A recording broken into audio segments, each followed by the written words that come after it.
Hello! Vítejte o poměsíčním updateu na můj život. Až přijedu, tak vím, že si všichni, kteří to zajímají, že mám úplně dlouhé vlasy, tak až přijedu, tak si všichni budou ptát na všechno.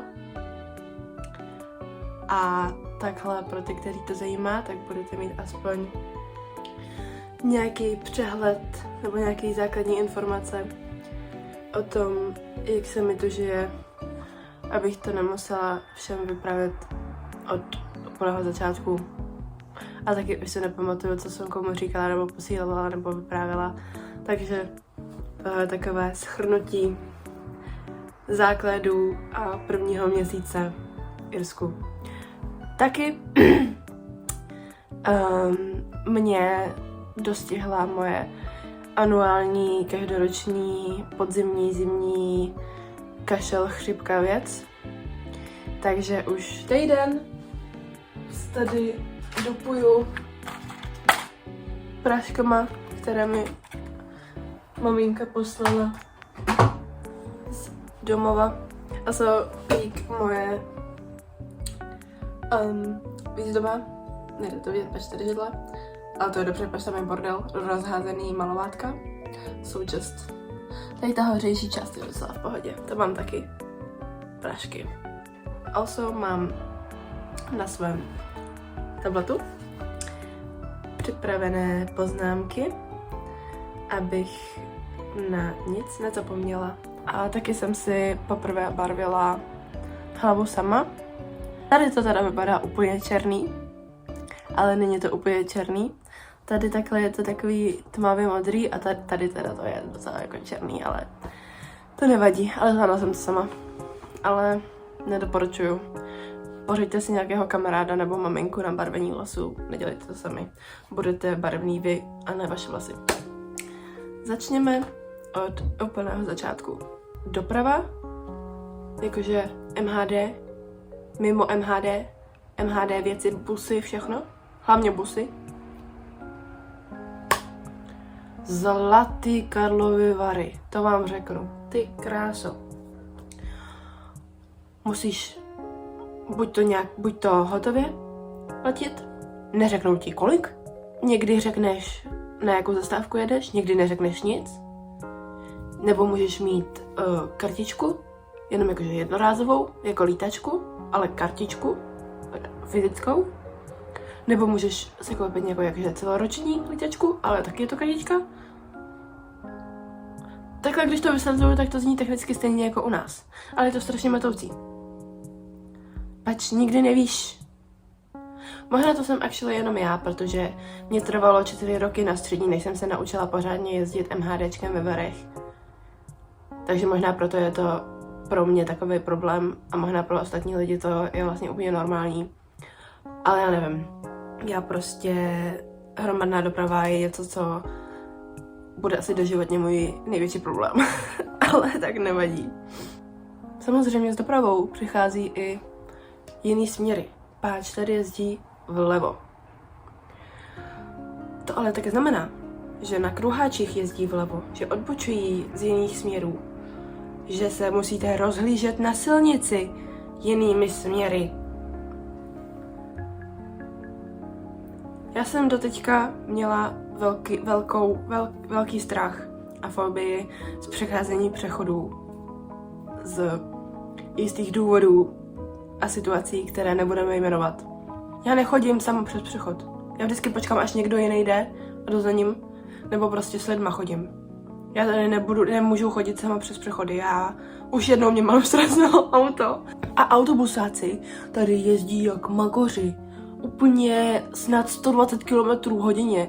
A ještě tady jsou zatáčky úplně. A ještě ty autobusy jsou takový vysoký. Tady ve Sligu nejsou ty dvoupatrový, ty jsou jenom v Dublinu. A tam to bylo úplně hrozný. Ty v tom, když jsi seděl v tom druhém patře, tak to si úplně asi myslel, že odletíš. Tady teda jsou jenom jednopatrový, ale jsou taky, že tam sedíš úplně vysoko. A úplně jak ve Formuli 1 jedeš. Úplně crazy. Taky všude, to jsme měli na tom hotelu, kde jsme zůstali v Dublinu. To máme tady. To máme ve škole technicky. Všude, což ono to asi vlastně taky je technicky i u nás, ale prostě všude nemáš nikdy klíč na zámek, takovýhle karty. Já nemůžu mít takovouhle kartu jako klíč do domu. Já to ztratím. A ještě to nemůžeš mít u telefonu, protože se to nějak zmagnetizuje. Jo. A ten přechody, tak to ještě napomáhá, že tady mají semafory, který dělají takový vtipný pípací zvuk, to je fajn. Ale to, jestli jsem myslela, že u nás jsou s krátkou dobu zelený na semaforu. Tady máš 10metrový přechod, tak 2-3 vteřiny na to, abys přešel. Úplně crazy. Ale my tady žijou samý důchodci ve Sligu. Já nevím, jak tady můžou všichni takhle žít. Irské počasí. Musím říct, že jsem příjemně překvapena. No, překvapená. Bez emocí. Já jsem myslela, že tady budu prostě pořád zmoklá a všechno. Já mám 2 deštníky tady, nepromokavou bundu, všechno. A ono tady zase tolik neprší. Tak 2 týdny zpátky s nám skoro celý týden nepršelo. A takhle je to jenom jakože přehánky nebo třeba v noci prší. Ale jinak úplně jakože v pohodě. Ale za to je tady vichr non-stop. Což teda asi je taky tím, že jsme jakože u moře město. Ale jakože non-stop. Teďko ještě přes víkend, tak jsme měli od Atlantského oceánu nějakou oranžovou zónu větru, že jakože radši nevycházejte ven a necestujte a jakože aha, fajn. A to bylo jako crazy, no. To se mi málem odlítlo. Ale jakože technicky, já jsem nechodila ven, protože jsem neměla hodiny v pátek, takže to bylo fajn. Ale na druhou stranu, Iři nejzlatější lidi na světě. Reálně, já jsem tady pořád v šoku.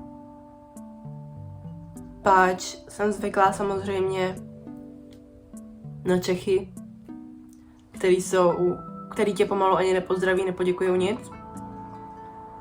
A tady je to úplně děkuju, prosím,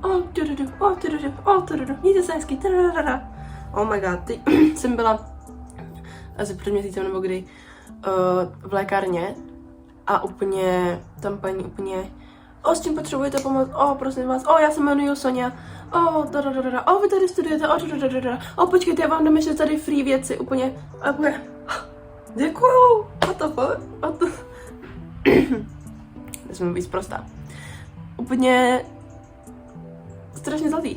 A kolik komplimentů prostě lidi dávají. Úplně za nic. Jenom, a ne kámoši, nebo spolužáci, nebo ve škole, ale prostě random lidi. To je, máte hezký vlasy, máte hezký účes, máte hezký make-up, máte hezký nechty. Úplně všechno, cokoliv, jakkoliv. Úplně jenom prostě mějte hezký den. Mně se zdá, že prostě to je úplně, já jsem tady pořád v šoku, já jsem úplně jakože, proč jsou na mě lidi hodný, tady to nejsem zvyklá, to je úplně divný. A taky prostě, já neumím být, to zní ošklivě, ale já neumím být hodná na lidi takhle. Já nemůžu za někým přijít a říct, máte hezký tričko. Já se tady cítím úplně jako zlej člověk, že jakože, nejsem takhle to, důležitá věc, který jsem si všimla asi před týdnem nebo kdy, je, že doma, tak já jsem spala technicky pořád s otevřeným balkónem a vždycky, když jsem usínala a takhle, pač, víte, v mém životě já nespala tenhle rok snad 3/4 nocí, ale úplně, prostě vždycky jsem se prostě počítala, kolik je hodin podle bimbání zvonů. Tady nebimbají žádný zvony. Nikde. Tady nebimbá nic. Tady je pořád, ne ticho, ale prostě tady nebimbají zvony. A úplně jsem si toho všimla jednu noc. A od té doby nejsem stejný člověk. Já si stáhnu nějakou aplikaci na bimbání zvonů, proč? To je úplně taková random věc, ale úplně mi to tady chybí. Ale zase na druhou stranu tady spím docela dobře. Strašně jsem se bála, že tady bude špatná madrace nebo špatný vzduch nebo něco a že prostě nebudu moc spát dál. Ale zatím teda tady spím docela dobře. Já to jsem strašně ráda, pač to bych asi nevydržela tady, kdybych tady ještě ke všemu pořád nespala. Ale tak to je docela dobrý tady. A teď se můžeme přesunout trochu k mému školnímu životu, který je dobrý, no.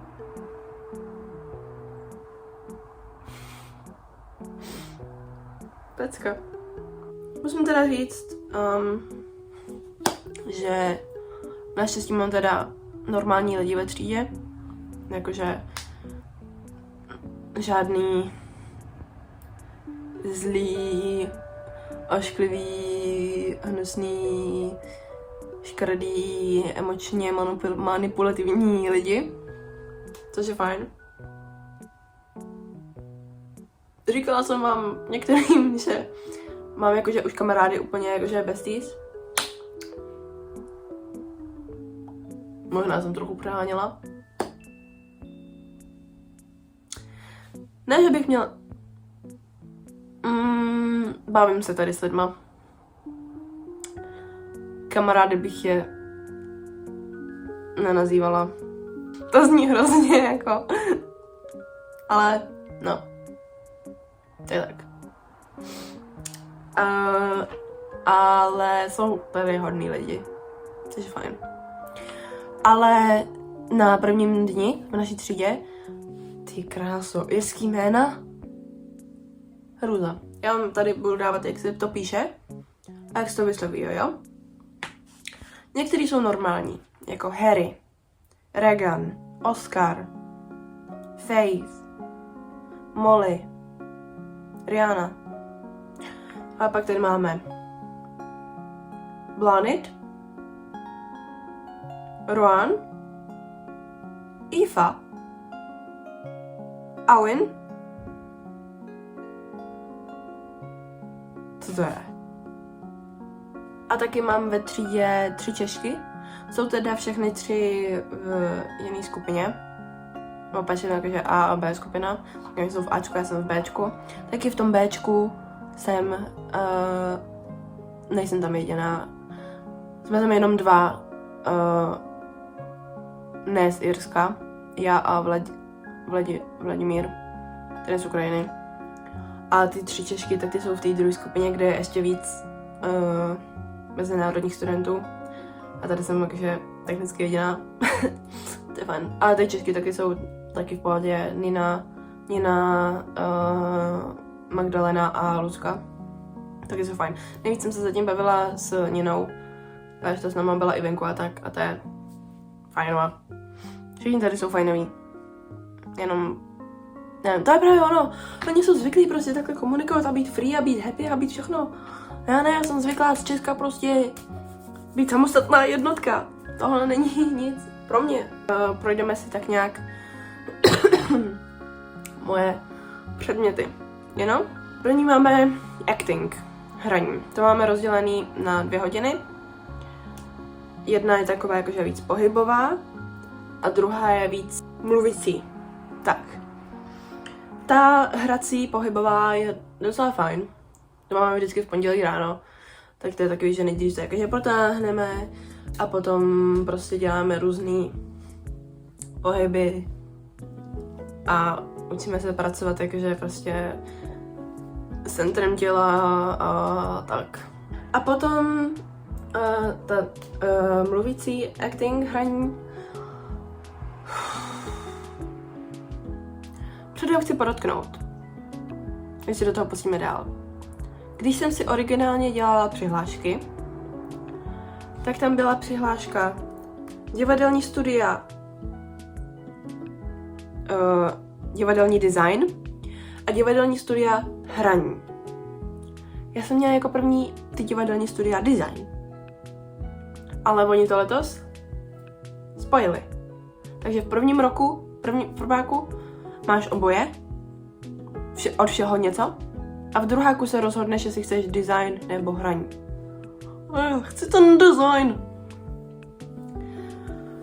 Ale tak, uvidíme. Taky, to jsme se zrovna včera bavili o tom, že z naší skupiny s těma lidma, se kterými se víc bavím, než z té druhé skupiny, samozřejmě, tak všichni chtějí na hraní. Já jsem jediná, která chce na design. To je fajn. To je strašně fajn. To je strašně super. Ale nevadí. No, každopádně. Hraní mluvící. Máme s takovou bábou, Maďarkou, jmenuje se Agnes, name drop. Paní by měla být už tak 30 let v důchodu. Paní je prostě klasická východní zlá babička.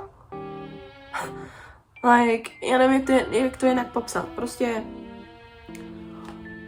tvrdá ruka, no. Prostě tak. Reálně jednou nám takhle, že mě nezajímá, jestli vás to bude bavit, mě prostě zajímá, že splníte práci. A pořád s úsměvem na tváři. A pořád jakože, volume nahoru, prosím vás, ne, to si nemyslím, to si řekla špatně. A taky pořád, to taky já, za každým slovem, a nevím, že budeme hrát tyhle monology, hrůza. Ale zatím mi teda docela dává dobrý, jakože feedback, takže to je dobré. To je dobré. A tam budeme mít, tam jsme si vybrali jednu hru. Já jsem si vybrala Joyriders od Christiny Reed. To jsem přečetla, je to mega super.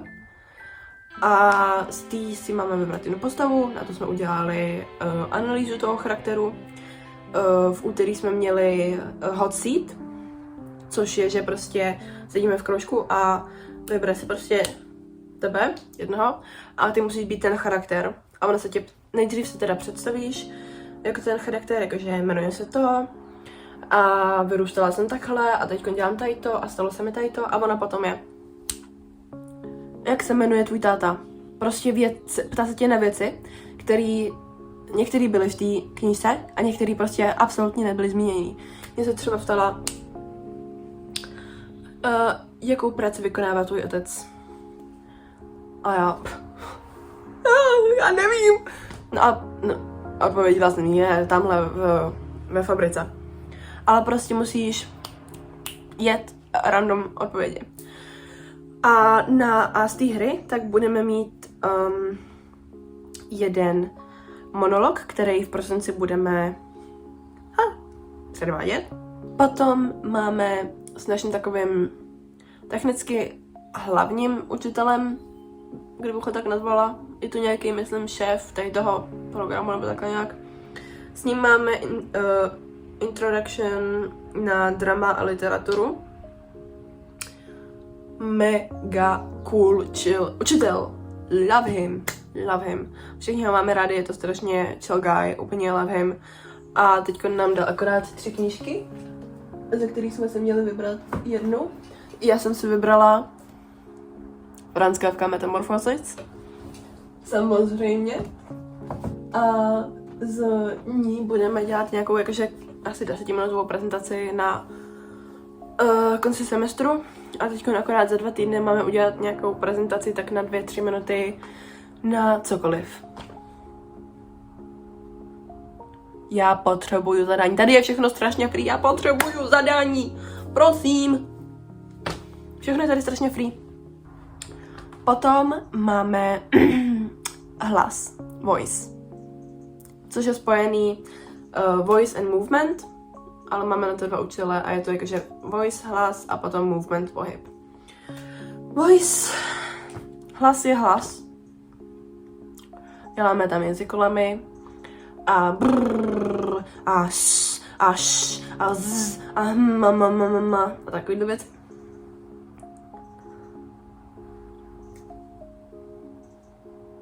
Všichni, kdo mě znají, ví, že já nejsem nějak výřečný, hlasitý člověk, natož tónový, zpívatý člověk.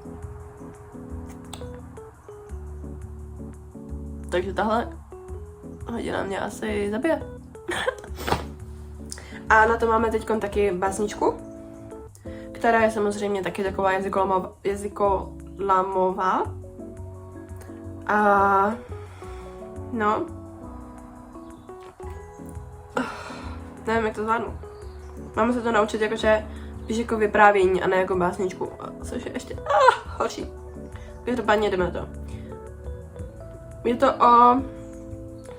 Myslím, že to je technicky krysář. Nebo tak něco. Nevím, o čem je krysář, ta knížka, ale je to o někom, který hraje na flétnu a něco o krysách, takže to je podle mě o krysáři. Zabiju se, já nemůžu si zapamatovat tolik věcí! Takže tuhle hodinu nemám ráda, jsem vám chtěla říct. A potom design se Slovenkou Katarínou. Říká si Kata. Myslím, že Kata má na mě připravenou osobní nějakou vendetu. Podle mě to úplně nesnáší. I don't know why. Like, já se snažím. Já dělám, designuju všechno. No. Každopádně na téhle hodině designu jsme dostali hru Purgatory. Dostali jsme teda skript a v něm je zmíněný, že tam je dům a strom a kámen. A náš úkol na tom designu je udělat malej takhle box, nebo ten box už máme, a prostě udělat design té stage, kde by se hrála ta hra, ale prostě v malinký verzi. Taky jsme včera byli v tom divadle, podle kterého máme ten tvar té stage a to bylo dost hustý. A prostě to máme udělat prostě design jak by vypadala ta stage té hry. A na malém měřítku. Když na hodině, tak ona nám řekne, no tak mi pojďte ukázat, co jste udělali novýho, nebo nějaký nový nápad, nebo takhle. Týpka mě nesnáší. Já jsem jako, že no, tak tam budu mít tak, tady. A ona řekne, takže ty tam chceš mít ten dům a ten strom, jo? Jenom abyste všichni věděli, nebojte se být abstraktní a mít nějaké jakože nápady. Řekla si, udělejte si to podle toho, jak to cítíte. Já tam cítím dům a strom. A není to jen dům a strom. Mám tam různé meaningy, mám tam květinový meaningy, mám tam barevný meaningy. Reálně v tom je hloubka, ale ona mě tam nenechá doříct ani. No a potom máme studio skills, což je jakože na tom designu tak děláme právě spíš ty nápady a takhle jakože to dáme dohromady. A na tom studio skills tak to děláme různě, jakože vyřezáváme a tak. No. A tam máme učitelku Sinead, tak nějak, taky irský jméno. A ta je zlatá, ta je úžasná. Ta je úžasná, I love her. A tam prostě vyřezáváme různě, máme úplně skalpely, úplně děláme hustý věci. A tam jsme vyřezali malou postavičku, jakože podle toho měřítka, aby jsme to věděli v porovnání právě v tom modelu toho designu. A včera jsme dělali malinkou židličku, kterou actually musím dodělat dneska nebo zítra, ale jsem ji nestihla dodělat. Yikes. A nevadí. Ale ta učitelka je super a ta hodina je super a je to strašně super. Potom můj další hlavní nepřítel. Kritické myšlení. Otázka 1. Vypadám, že jsem kritik. Otázka 2. Vypadám, že myslím. Hluboká hodina o různých humanismech a těch problémech. Teďkom teda jsme měli hru a esej na maskulinitu a homofobii a gender a takovýhle věci, což teda tomu jsem rozuměla, to jsem pochopila, to jsem mohla pracovat, ale potom tam byly různý prostě úplně politické věci a takhle a já jako neumím takhle komunikovat nebo něco, myslet kriticky. No, tak. A taky tam budeme mít za úkol udělat rozhovor s nějakou kriticky pracující osobou. Umělecky pracující osobou. Což já teda asi udělám s tetou Lenkou, pač nikdo jiný mě nenapadá. A taky prostě aspoň něco o ní vím, nebo takhle. A není to úplně cizí člověk, který bych musela schánět a tak. A taky mám ráda její práci, takže win-win. Ona to teda ještě neví, ale snad bude mít čas. I don't know. No a to máme udělat prostě jakože takový spíš článek než rozhovor, prostě o těch otázkách, co jsme se ptali a prostě o nich a jakože říct jejich příběh. A potom máme movement, který učí česká učitelka, paní Markéta. Fajn, je super, je Češka. Ale to je nějaká úplně hippízačka, úplně úplně crazy. Ale asi fajn, no. Tam budeme mít akorát v prosinci, nebo do prosince, tak budeme nacvičovat nějakou choreografii nebo něco. Což není choreografie jako taneční, ale choreografie je nějaká jakože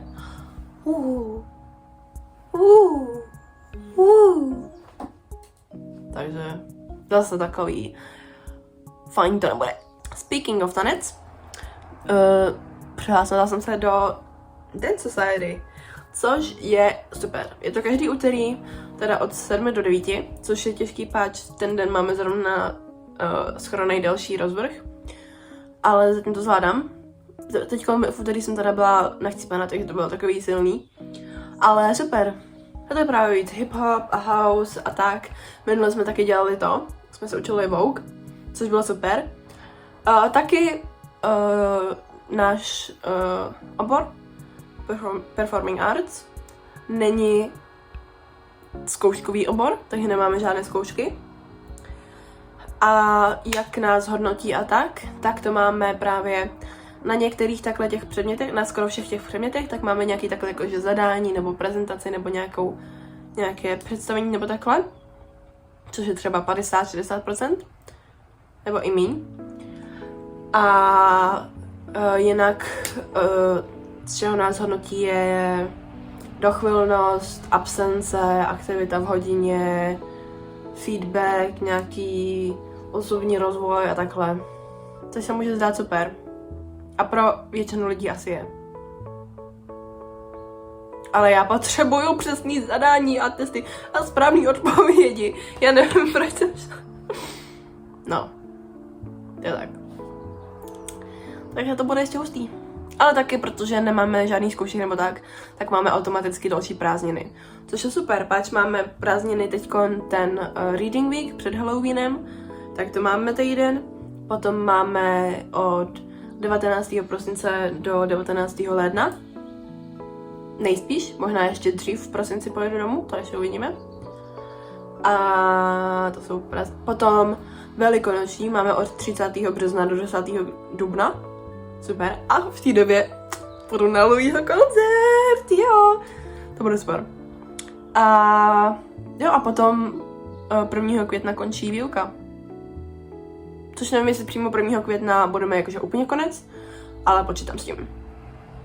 Takže co mě jen tak nezbavíte, vidíme, jak to půjde. Každopádně už jsme na 4. týdnu školy, takže už jenom 9 týdnů do konce semestru. To se nějak zvládne. Já to počítám. Pač, nebudu vám to lhát. Zatím nevím, jestli to tady dokončím jako do všech 3 let, ale beru to, že odpočítávám prostě semestr. A jo. O můj bože, výlety! Já jsem vám neřekla o výletech. Zatím máme teda naplánovaný výlety, že 6. listopadu pojedeme do Belfastu, do divadla, což by bylo super. Páč bychom jeli do toho divadla, ze kterého je ta Christina Reed, od který mám tu hru, což by bylo hustý. A potom na 4 dny v únoru máme letět do Londýna, do divadla a Tower Bridge a turistické věci a Globe a takový a Národní muzeum a takhle. A potom někdy v březnu nebo v dubnu tak bychom měli jet do studií, kde se natáčeli Game of Thrones. Hry o trůny. Takže to bude hustý. No, ale uvidíme. Protože, jak jsem říkala, beru to právě týden po týdnu, semestr po semestru. Takže uvidíme, kam až to dotáhnu. Páč, ano. Občas říkám, že už je to tady prostě super. A potom je jeden týden, kdy úplně všechno... Ale o tom vám tady teď asi nechci mluvit, až bych se zase rozbrčela a zrovna jsem se namalovala a nechci se malovat znova. Takže... Tak. No. To je všechno. Wow, natáčím hodinu. To je crazy. To je všechno. A uvidíme se za pár dní. Doma. V Česku. Těším se na vás všechny. 24. října jsem doma. Tak se uvidíme pak. Ahoj.